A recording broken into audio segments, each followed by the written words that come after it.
the best ways you can improve cash flow is to improve your net income on the income statement. And we just looked at the components of the income statement. So the first place you need to focus is improving your gross profit margins.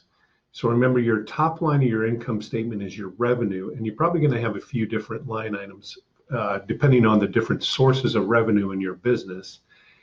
And then your direct costs, or your cost of goods sold, are those costs that are directly allocable to your revenue. As it's produced and as you sell it in the marketplace, you incur these costs. So let's take a look at some of the things that you can do to first improve gross profit, and then we'll focus on your overhead expenses and how you analyze those and what to think about. So let me reduce my screen, my window here, and I'm going to bring over, this is kind of a list of items to think about as you're looking at improving your gross profit. And this is a PDF of our most recent guide for improving cash flow.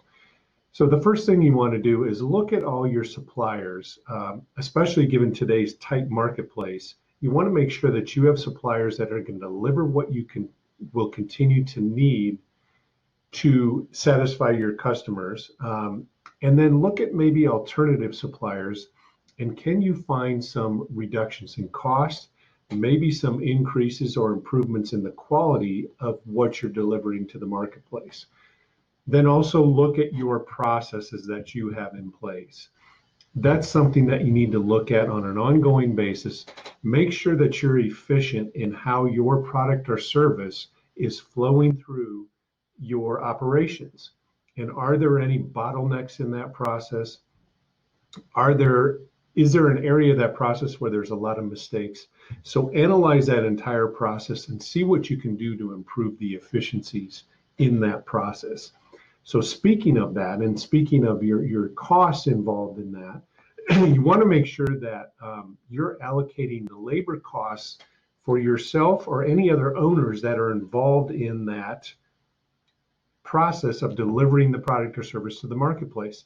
Many times the owner is actually directly involved with producing the product or service, and we forget to allocate that owner's cost directly to the labor. Sometimes it's only partial. Maybe you're spending 40% of your time working in the delivery of the product or service. Well, allocate those labor costs so when it comes time, as you grow, to replace yourself, you don't have a distorted view of what your true gross profit margin is.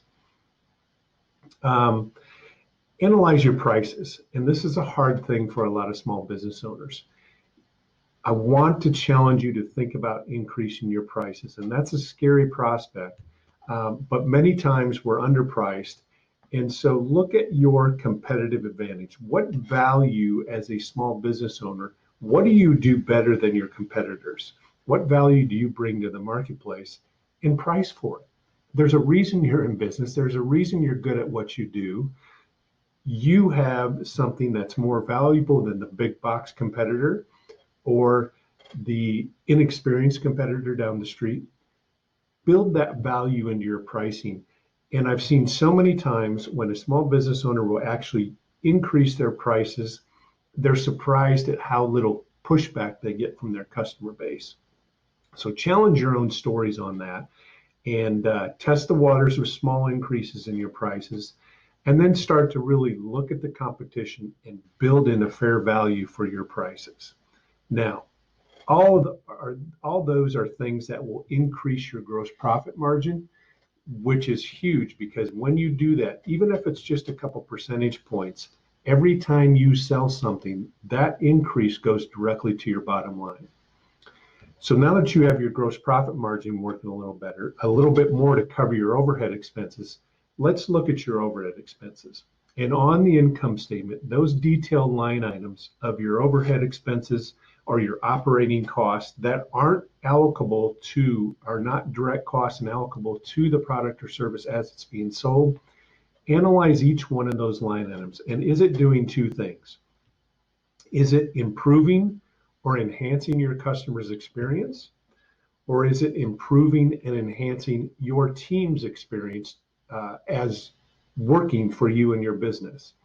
If it's not doing either one of those, then it's probably an unneeded expense in your business, and you can look at cutting those expenses. So that's a look at how to increase your bottom line. If this information is valuable to you and you'd like more information, click the link below to get the full guide, the full PDF guide to improving your cash flow, or go directly to your website and you'll find it.